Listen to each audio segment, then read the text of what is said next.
गिराम देवी अपहृत्य तमः संततम अर्थान अखिलान प्रकाशयतु। इस प्रकार से साहित्य दर्पण में जो चर्चा हुई थी हम लोगों की, वह चर्चा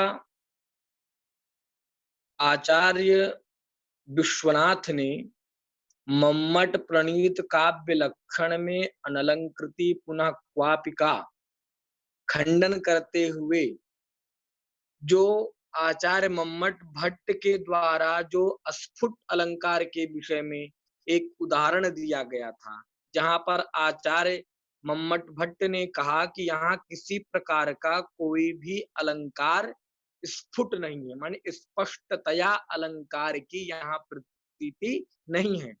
अपितु यहाँ क्या था, वहां पर जो उन्होंने कहा कि यहाँ पर जो है श्रृंगार रस की प्रधानता है, वह श्लोक उन्होंने दिया। यह कौमार हरः स एव ही वरः ता एव चैत्र खपास तेजोन्मीलित मालती सुरभयः प्रौढ़ाः कदम्बानिलाः सा चैवास्मि तथापि तत्प्रसुरत व्यापार लीला विधौ रेवारोधसि वेतसे तरुतले चेतः समुत्कंठते। तो यहाँ पर जो है हमने जो पूर्व पक्ष था आचार्य मम्मट का, कि कोई किसी भी प्रकार का यहाँ पर कोई भी अलंकार जो है स्पष्टतया प्रतीयमान नहीं हो रहा है, लेकिन आचार्य विश्वनाथ ने तो यहाँ माना है, यहाँ कौन सा अलंकार माना है, संदेह संकर अलंकार माना है, अर्थात विभावना विशेषोक्ति मूलक जो है संदेह संकर अलंकार को यहाँ उन्होंने स्फुट माना है आचार्य विश्वनाथ ने। तो यह अलंकार कैसे स्फुट है इनके मत में, तो इनके मत में इन्होंने कहा विभावना कैसे होगी, तो विभावना बिना हेतु कार्योत्पत्तिर्यदुच्यते, जहां हेतु ना हो और कार्य की उत्पत्ति हो जाए तो वहां विभावना होता है। यहाँ देखिए देखिए हेतु तो है, बिना हेतु कार्योत्पत्ति, यहाँ हेतु का अभाव तो नहीं है, हेतु सारे चीज हैं, तो हेतु होते हुए भी कार्योत्पत्तिर, यहाँ कार्योत्पत्ति भी हो रही है, लेकिन इसको घटाएंगे कैसे, मानी यहाँ पर हेतु नहीं है। क्यों नहीं है, क्योंकि यहाँ पर जितने भी हेतु हैं वह नायिका के द्वारा पूर्व में ही पहले ही उपभुक्त हो चुके हैं, और जो अभिलाषा या जो उत्कंठा होती है वह उत्कंठा किसी नवीन वस्तु में होती है। इसकी चर्चा पिछले पाठ में हम लोग कर लिए हैं, इसलिए बहुत ज्यादा इस पर चर्चा नहीं करेंगे। तो उत्कट अथवा जो नवीन वस्तु होती है, उस नवीन वस्तु या विशेष वस्तु में ही उत्कट अभिलाषा होती है।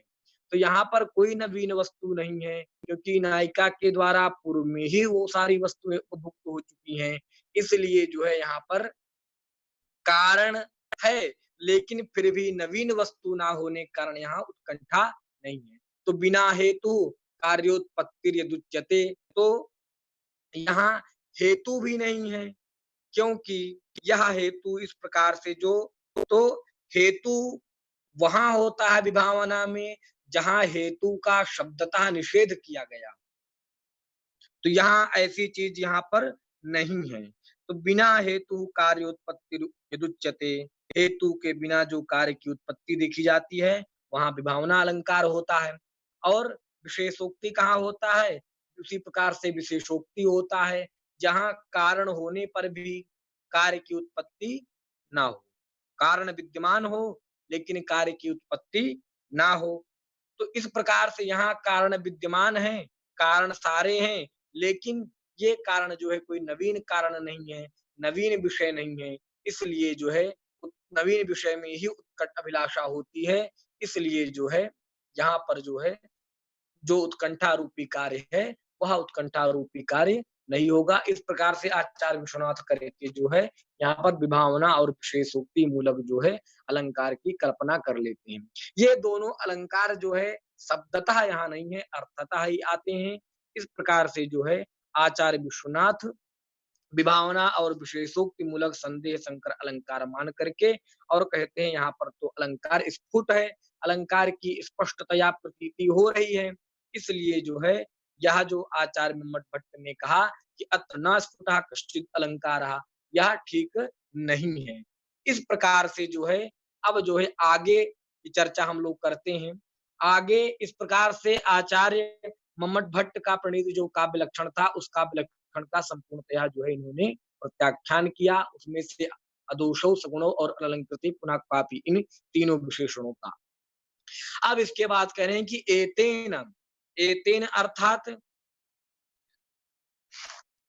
जो आचार्य मम्मट का जो काव्य लक्षण है, उसी लक्षण के द्वारा ही, माने उनका जो तदोषौ शब्दार्थौ सगुणावलंकृति पुनः क्वापि था, इस लक्षण के समान अन्य जितने भी काव्य लक्षण होंगे, वो सभी के सभी जो है काव्य लक्षण भी क्या हो जाएंगे, उनका भी इसी से प्रत्याख्यान समझ लेना चाहिए। तो यहाँ आगे जो है एक आचार्य में है सरस्वती कंठा भरणकार महाराज भोज कवि हुए हैं, तो उन भोज का जो है यह लक्षण है और इनका भी खंडन कर रहे हैं। तो उन्होंने कहा कि एतेन, एतेन क्या हुआ, एतेन इत्यादि तदोषौ शब्दार्थौ सगुणावलंकृति इत्यादि जो लक्षण है, यह काव्य का लक्षण तो खंडन हो जाता है। अब अदोषौ गुणवत् काव्यम अलंकारैः अलंकृतम रसान्वितम कविः कुर्वन् कीर्ति प्रीतिं च विन्दति।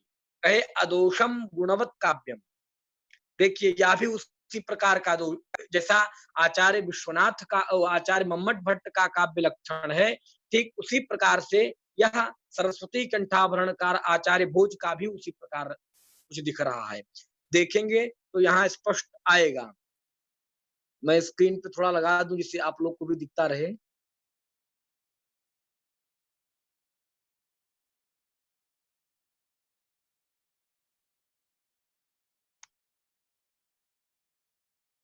हाँ ये देखिए, तो यहाँ पर हम देखेंगे, देखिए अदोषम गुणवत् काव्यम अलंकारैः अलंकृतम रसान्वितम कविः कुर्वन् कीर्तिम प्रीतिम च विन्दति। अदोषम माने दोष से रहित, अदोषम माने दोष से रहित, गुणवत् माने गुण से युक्त, काव्यम, काव्यम काव्यम माने काव्य कैसा हो, कहे अदोषम। अब यहाँ रसान्वितम कवि, तो कवि शब्द को पहले ले लीजिए, कवि माने जो काव्य की रचना करने वाला है, तो वह काव्य की रचना करने वाला जो कवि कवि है, वह कवि क्या करे, अदोषम, अदोषम माने दोष से रहित। दोष क्या है, वही श्रुति दुष्टादि जो दोष हैं, दुष्श्रवत्वादि जो दोष हैं, उन दुष्श्रवत्वादि दोषों से रहित। तो दोषों से रहित और क्या, कहे अदोषम और गुणवत, समझिए अदोषम और गुणवत, गुणवत माने गुणों से युक्त, गुण क्या है, तो माधुर्य इत्यादि गुण है, तो माधुर्यादि गुण से युक्त, माधुर्यादि गुण से युक्त। और क्या कहे, अलंकार ही अलंकृतम, अलंकारों से अलंकृत। अलंकार क्या है, तो वही वक्रोक्ति या अनुप्रासाद, अनुप्रासादि शब्दालंकार और उपमा आदि अर्थालंकार। तो शब्दालंकार और अर्थालंकार से अलंकृत, रसान्वितम, रस से अन्वित, रस से अन्वित माने श्रृंगार आदि जो रस है, श्रृंगार हास्य करुण रौद्र वीर भयानक, ये जो श्रृंगार आदि रस हैं, उन श्रृंगार आदि रसों से युक्त। काव्यम कुर्वन, काव्यम को कवि जो है काव्य को करता हुआ, ऐसे ऐसे विशेषणों से युक्त काव्य को करता हुआ, कैसे, अदोष, दोष से रहित, गुण से युक्त, अलंकार से विभूषित, रस से अन्वित कवि ही, कवि जो है क्या, काव्यम कुर्वन, कुर्वन है यहाँ, तो यहाँ काव्यम का आक्षेप करिए कि काव्यम माने कविता करता हुआ, काव्य की रचना करता हुआ, क्या करता है, प्रीतिम, प्रीतिम च विन्दति, कीर्ति माने यश को, प्रीतिम माने आनंद को, हर्ष को, विन्दति माने लभते, प्राप्त करता है, विन्दति माने प्राप्नोति, लभते। वह कवि जो है ऐसे काव्य को करता हुआ, कैसा काव्य होना चाहिए? अदोष होना चाहिए, दोष से रहित होना चाहिए। जो श्रुति दुष्टादि दोष हैं, उन श्रुति दुष्टादि दोषों से रहित होना चाहिए। और क्या? गुणवत होना चाहिए। गुणवत माने गुण से युक्त, जो माधुर्यादि गुण हैं, उन माधुर्यादि गुणों से युक्त होना चाहिए। और क्या? अलंकार ही, जो अलंकार हैं वह शब्दगत अलंकार हो चाहे अर्थागत अलंकार हो, इन दोनों प्रकार के अलंकारों से जो है अलंकृत माने विभूषित शोभित होता हुआ, रस से अन्वित। और ऐसे काव्य को कवि जब करता है तो क्या होता है? तो कवि को कीर्ति माने यश की प्राप्ति होती है, और प्रीति माने उसको हर्ष, प्रसन्नता, आह्लाद की प्राप्ति होती है। विन्दति माने प्राप्त करता है। ऐसा कवि जो है, जो ऐसे काव्य की रचना करता है, वह कवि जो है कीर्ति को प्राप्त करता है, और प्रीति माने हर्ष को, आनंद को, आह्लादकता को, प्रसन्नता को भी प्राप्त करता है। यह अर्थ जो है, यह जो काव्य का लक्षण है, यह काव्य का लक्षण जो है सरस्वती कंठाभरणकार आचार्य भोज हुए हैं, उन भोज के मत में है। तो वही आगे कह रहे हैं कि इत्यादि नाम अपि काव्य लक्षणत्वम अपास्तम। इत्यादि नाम अपि माने एवं प्रभृति नाम, इस प्रकार कि जितने भी काव्य लक्षणकार हैं, जो इस प्रकार का काव्य लक्षण करते हैं, अदोषौ गुणवत् काव्यम इत्यादि, इस प्रकार की काव्य की जो सर्जना करते हैं, काव्य लक्षण जो है काव्य के स्वरूप की इस प्रकार से जो लोग रचना करते हैं, जो इस प्रकार काव्य का लक्षण स्वीकार करते हैं कि काव्य अदोष हो, गुणों से युक्त हो, अलंकारों से अलंकृत हो, रसों से अन्वित हो। रसान्वितम तो ठीक है, रस से तो अन्वित होना चाहिए, लेकिन अदोष, गुणवत, अलंकार से अलंकृत इत्यादि जो यहाँ काव्य में इन पदों को जोड़ते हैं, इन विशेषणों को रखते हैं, इनका इस प्रकार के जितने भी काव्य लक्षण वाले आचार्य हैं, जिनका लक्षण इस प्रकार है, उन प्रकार के सभी आचार्यों का खंडन इस प्रकार से हो जाता है। वही इत्यादि नाम माने इसी प्रकार से जो और भी हैं, आदि से अन्य आचार्य जो हैं, उनका भी आप ग्रहण कर लीजिए। वाग्भट इत्यादि जो लोग हुए हैं, वो सारे उनको भी ग्रहण कर लीजिए, जो लोग ऐसा लक्षण स्वीकार करते हैं। वही कह रहे इत्यादीनामपि काव्य लक्षणत्वम अपास्तम। काव्य लक्षणत्वम माने काव्य का जो स्वरूप करते हैं इस प्रकार का, उनके ऐसे स्वरूपों का अपास्तम नाम निरस्त होते हैं। वो सभी जो है विचारणीय, युक्त नहीं है, ऐसा जो है कहते हैं।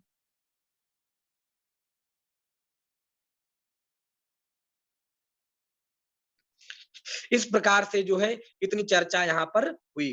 तो आप जो है अन्य आचार्यों को भी यहाँ से ग्रहण कर लेंगे। जो लोग जो जैसे भामा भी अलंकारवादी आचार्य हैं, शब्दार्थों सहितम काव्यम जरूर स्वीकार करते हैं, लेकिन वह भी अलंकार आचार्यवादी हैं, अलंकारवादी हैं। ऐसे से जो आदि से भामा को भी ले सकते हैं।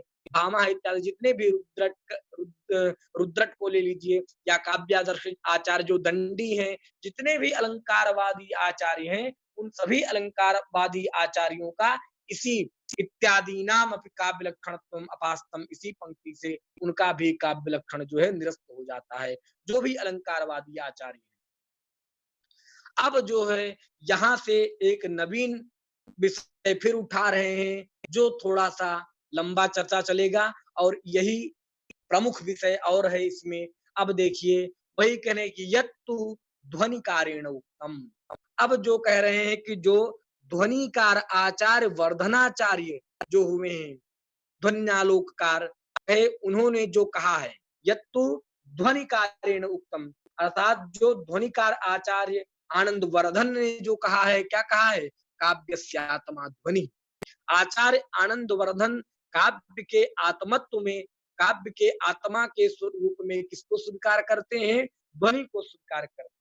वही कह रहे हैं कि जो आचार्य ध्वनिकार काव्यस्यात्मा ध्वनि, अर्थात जो काव्य की आत्मा ध्वनि को स्वीकार करते हैं। यहाँ ध्वनि क्या है? देखिए, एक चीज ध्वनि शब्द को समझ लीजिए। ध्वनि के तो कई प्रकार से जो है लक्षण है कि ध्वननम ध्वनि, ध्वन्यते अस्मिन् ध्वनि, ध्वन्यते अनया इति ध्वनि, इत्यादि कई प्रकार से करते हैं ध्वनि का। लेकिन सामान्यतया ध्वनि का अर्थ क्या है? ध्वनि माने वही जो व्यंग्यार्थ, जो व्यंजनावृत्ति के द्वारा जो अर्थ उपस्थित होता है, उसी व्यंग्यार्थ को ही ध्वनि कहते हैं। व्यंग्यार्थम एव ध्वनि, व्यंग्यार्थ ही ध्वनि है। अथवा जो आनंद वर्धनाचार्य ने ध्वन्यालोक में जो प्रतीयमान अर्थ की कल्पना की है, प्रतीयमानम जो अर्थ कहा है कि प्रतीयमानम पुनरन्य देवा वस्त्वस्तिवाणीषु महाकवीनाम यत्तत् प्रसिद्धावयवातिरिक्तम विभाति लावण्य मीमांगनासु, जो वहां प्रतीयमान अर्थ की कल्पना की है, वही प्रतीयमान अर्थ ही ध्वनि है। तो आप ध्वनि से जहाँ प्रतीयमान अर्थ को लीजिए, जहाँ व्यंग्यार्थ को लीजिए, तो वह व्यंग्यार्थ ही ध्वनि है। और यह ध्वनि जो व्यंग्यार्थ रूपी ध्वनि है, यह जो है वाच्यार्थ जो होता है, उस वाच्यार्थ की अपेक्षा जो है अतिरिक्त चमत्कारी होती है, निरतिशय चमत्कार होता है। इसी को जो है काव्य के लक्षण में आप लोग पढ़ेंगे तो वहां आया है कि वाच्यातिशायी विंज्ञः, अर्थात वाच्य से जो अतिशायी है माने अत्यधिक चमत्कारी है, जो वाच्यार्थ की अपेक्षा जहां पर जो व्यंग्यार्थ होता है वह अत्यधिक चमत्कारी हो जाए, तो वही व्यंग्य होता है, वही ध्वनि है। इसीलिए जो है काव्य प्रकाश का जब आप उत्तम काव्य का लक्षण पढ़ेंगे तो वहां कहा इदम उत्तमम अतिशयनि व्यंग्ये वाच्याद् ध्वनिर्बुधैः कथितः। इदम उत्तमम काव्यम, यह उत्तम काव्य है। कौन सा? कहे कि वाच्याद् व्यंग्यः अतिशय, जहां वाच्य की अपेक्षा व्यंग्य अर्थ अतिशय हो जाए, माने अत्यधिक चमत्कारी हो जाए, अत्यधिक चमत्कार को उत्पन्न करने वाला हो जाए, तो इसी को ध्वनि कहते हैं। और इदम उत्तम काव्यम, इसी को उत्तम काव्य कहा गया है। और इसी को बुधई वैयाकरण ही ध्वनि, जो वैयाकरण लोग हैं उन्होंने ध्वनि शब्द से कहा है, वही ध्वनि बुधई कथिता। बुधई माने वैयाकरण ही, क्योंकि प्रथमो ही विद्वान सह वैयाकरणाः, माने जो आदि विद्वान है, प्रथम विद्वान है, वह वैयाकरण लोग हैं। क्योंकि बिना वैयाकरणों के किसी भी शास्त्र का अध्ययन करना हमारे लिए एकदम दुरूह हो जाएगा। क्योंकि हम पदे पदे, क्योंकि वैयाकरणों का काम क्या है? शब्द शब्द शब्द की सिद्धि करना, शब्द साधुत्व है वैयाकरणों का प्रधान कार्य। तो बिना शब्द साधुत्व किए हुए हम ना तो काव्य की सर्जना कर सकते हैं, और ना ही बिना शब्द साधुत्व का ज्ञान लिए हुए हम काव्य का अर्थ भी अवगमन नहीं कर सकते हैं। इसलिए काव्य में गति अथवा काव्य को समझने के लिए तो व्याकरण परमावश्यक है। इसीलिए जो है वैयाकरणों को प्रथम विद्वान माना गया है। आचार्य आनंद वर्धन ने खुद प्रथम उद्योत में त्रयोदश जो कारिका है उनकी, यत्रार्थः शब्दो वा तमर्थमुपसर्जनी कृतस्वार्थौ व्यंगतः काव्य विशेषः ध्वनिरिति सूरिभिः कथितः। तो यहाँ ध्वनि सूर्य भी से यहाँ भी विद्वान माने वैयाकरण ही है। और आगे चल करके उन्होंने एकदम इसको स्पष्ट कर दिया है कि प्रथमे ही विद्वान सह वैयाकरण, अर्थात जो प्रथम विद्वान है वह वैयाकरण लोग ही है। तो इस प्रकार से यहाँ बुधई से वैयाकरण लेना है। तो यहाँ ध्वनि जो शब्द है, यह ध्वनि चाहे आप व्यंग्यार्थ कहिए इसी को, चाहे इसी को प्रतीयमान अर्थ कहिए, तो इस प्रकार के आचार्य आनंद वर्धन के मत में जो काव्य की आत्मा है, काव्य के आत्मा के रूप में उन्होंने व्यंग्यार्थ को स्वीकार किया है, प्रतीयमान अर्थ को ही काव्य की आत्मा स्वीकार किया है, अथवा ध्वनि को ही काव्य की आत्मा स्वीकार किया है, कुछ भी कह सकते हैं हम इस प्रकार से। तो इस प्रकार से जो आचार्य आनंद वर्धन के मत में जो आत्मस्थानीय है, जो ध्वनि जो काव्य के आत्मा के रूप में वर्णित है, काव्य के आत्मा के रूप में जिसको स्वीकार करते हैं आनंद वर्धन आचार्य, वही आत्मस्थानीय जो ध्वनि है, उस ध्वनि का खंडन करने के लिए जो है आचार्य विश्वनाथ उद्यत हो रहे हैं। और वह कह रहे हैं कि तत् किम, अर्थात तत् माने तरही, तत् शब्द से लेंगे तत्तरही, तत् किम माने क्या है, जो आत्मा है आपकी ध्वनि, वह ध्वनि क्या है? वही कह रहे हैं कि तत् किम वस्तु अलंकार सादि लक्षण त्रिरूपो ध्वनि, की वस्तु अलंकार और रसादि, मैंने पहले भी चर्चा कई बार की, जो ध्वनि है वह ध्वनि तीन प्रकार की है। वस्तु ध्वनि है, अलंकार ध्वनि है और रसद ध्वनि है। ध्वनि तीन प्रकार की, वस्तु ध्वनि, अलंकार ध्वनि और रसद ध्वनि। यह रसद ध्वनि ही प्राधान्य है। और अंततो गत्वा जो यह वस्तु ध्वनि अथवा जो अलंकार ध्वनि है, इन दोनों ध्वनियों का रसद ध्वनि में ही पर्यवसान हो जाता है। अर्थात इन दोनों ध्वनियों को, वस्तु और अलंकार ध्वनि को रस के अंतर्गत ही मान लिया जाता है, ऐसा आचार्य आनंदवर्धन भी मानते हैं। तो प्राधान्यत्वेन रसध्वनि ही काव्य की आत्मा है। तो रसद, क्योंकि अंततोगत्वा वस्तु और अलंकार ध्वनि का जो है अंतर्गत अंतर्भूत कहाँ हो जाती है, रसद ध्वनि में हो जाती है। तो इस प्रकार से कह रहे हैं कि वस्तु अलंकार रसादि लक्षण स्त्री रूपो ध्वनि, क्या जो वस्तु अलंकार और रस, जो यह तीन लक्षण हम लक्षण स्त्रीरूपा, त्रिरूपा लक्षण, जो तीन लक्षणों वाली, तीन रूपों वाली जो ध्वनि है, वस्तु रूप, अलंकार रूप और रसादि रूप जो ध्वनि है, क्या तीनों ध्वनि काव्य की आत्मा है या इसमें से कोई एक? समझिए, ये कह रहे हैं तत्किम, तत्किम ध्वनि, कौन सी ध्वनि आत्मा है आपके यहाँ? अर्थात वस्तु अलंकार रसादि लक्षण स्त्री रूपा, वस्तु अलंकार रसादि, वस्तु माने क्या होता है, अनलंकारम वस्तु मात्रम। वस्तु क्या है, जहां पर अलंकार ना हो, अलंकार हो जाएगा तो वस्तु कहाँ होगी, माने अलंकार से रहित जो शब्द और अर्थ है वही वस्तु मात्र है। जहां रस ना हो और अलंकार हो तो अलंकार से हीन, वही का अलंकार, अनलंकारम वस्तु मात्रम, न अलंकारम इति अनलंकारम। जहां अलंकार ना हो वही वस्तु मात्र होता है। और अलंकार, अलंकार ध्वनि क्या है, माने जो शब्दार्थयो शोभातिशायी, अर्थात जो शब्द और अर्थ को सुशोभित करता है। तो क्योंकि जो अलंकार है वह दो प्रकार के हैं, शब्दगत अलंकार और अर्थगत अलंकार। तो शब्दगत अलंकार क्या करते हैं, शब्द की शोभा को बढ़ाते हैं, और अर्थगत जो अलंकार होते हैं वह अर्थ को चमत्कृत करते हैं। इस प्रकार से वस्तु क्या हुई, अनलंकारम वस्तु, अलंकार से हीन जो है वही वस्तु है।